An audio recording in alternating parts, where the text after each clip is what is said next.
song has the oddest fade of any song ever. It's The Joker, the Steve Miller Band on BBC Somerset. Good morning. It's Saturday breakfast. It is 8:53. And if you haven't eaten breakfast yet, this might well get your stomach rumbling, because diners in Axbridge are being asked to hunt for their supper. And not that kind of... You don't have to go out with a bow and arrow. Not that kind of hunting.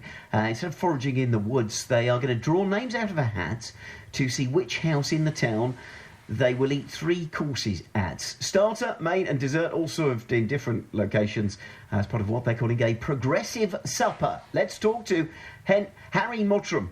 Morning, Harry. Hi there. Nice to have you here this morning. So let's talk about the issue with supper to start with, because depending on where you're from, supper means different things. In my world, it used to be sort of a light thing. I'd have had my tea, and then you have supper as like a last thing before bed. You know, maybe a piece of toast or a crumpet. Some people call supper dinner, which we call tea. So now this is an actual proper main meal. Yeah, I describe it as a sort of a restaurant-style meal. So you've got the starter, main, and sweet, and each of the 3 courses are located in a different house. So when you set off at the beginning of the evening, you've no idea where you're going to be eating.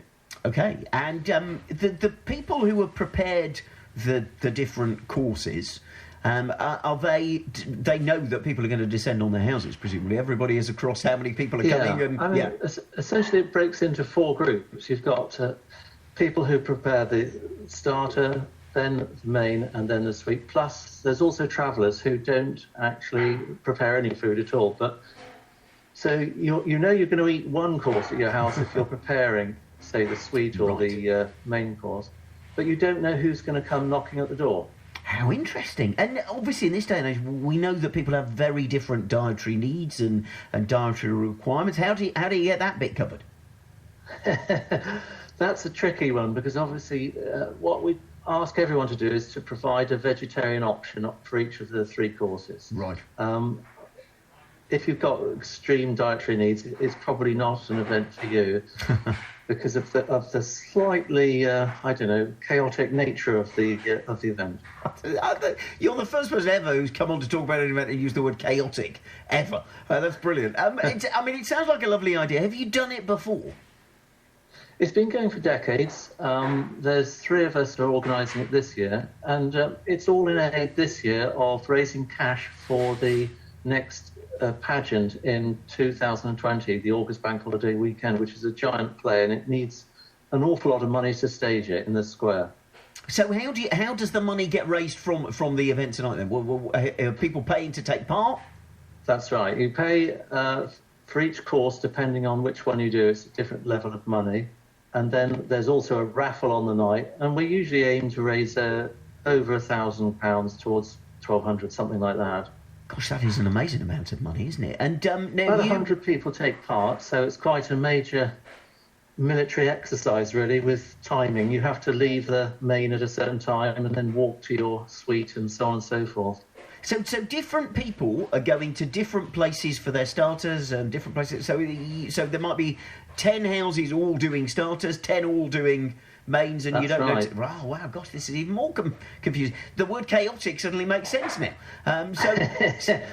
Is it too late? But you can find yourself wandering up the side street looking for your dessert, at 10 o'clock at night with a torch, and bumping into other people looking for the same place. And the de rigueur, of course, is that you turn up somewhere with a bottle or some flowers or something. Do you have to have like a whole truckload? That's of the idea. bottles of It wine? starts and finishes at the Lamb Inn on the square, so at least it has a sort of 2 anchor points. Brilliant. And you said this has been going for decades. When did you first do it, and what was your first thought? I did it about 1998, I think, which is 20-odd years ago. But it had been going long before that.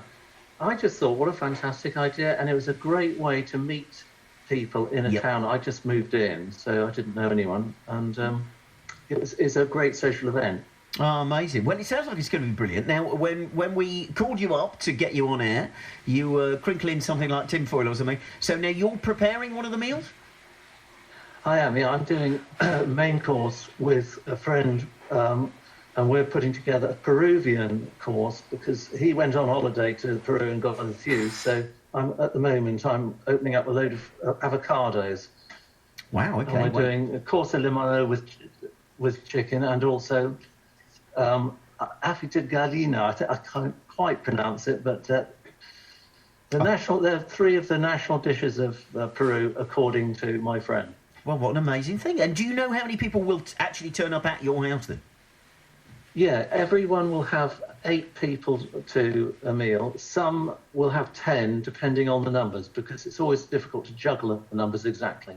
Yeah. And you're preparing a meal, and so now do you still go and eat somewhere else, or are you too busy doing your own? No, I'm hoping to have a starter and a sweet somewhere else. Because I also draw a ticket out of the hat. Oh, brilliant. And would you, just while you're here, we might as well mention on the road, what kind of starter would you prefer? And what kind of, just throw it out there? Sorry, I missed what you said just then. What kind of starter would you, what's your starter of choice if if someone's listening, uninspired at this point? Well, I'll be honest, I quite like a light starter, something like smoked salmon. Starter is often the best best course of the evening because you're sort of not full up by the time you get to the sweet. Sometimes you might have eaten too much and had to walk half a mile to get there. No, absolutely. Well, I hope that you get something lovely, as I'm sure you will, and I hope that you create something lovely. And really nice to hear about it. And good luck raising the funds. Excellent. Thanks very much. Thanks, Harry. That's Harry Mottram talking about the Progressive Supper that is taking place in Axbridge today. What a really clever idea, isn't it? Right, look. Hey, it's 9 o'clock, and that means we've got any other business on the way after the news.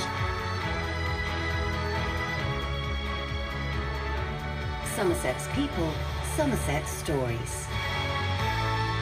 Somerset's radio station. BBC Somerset. And with the news, here's Charlotte. With the news, here's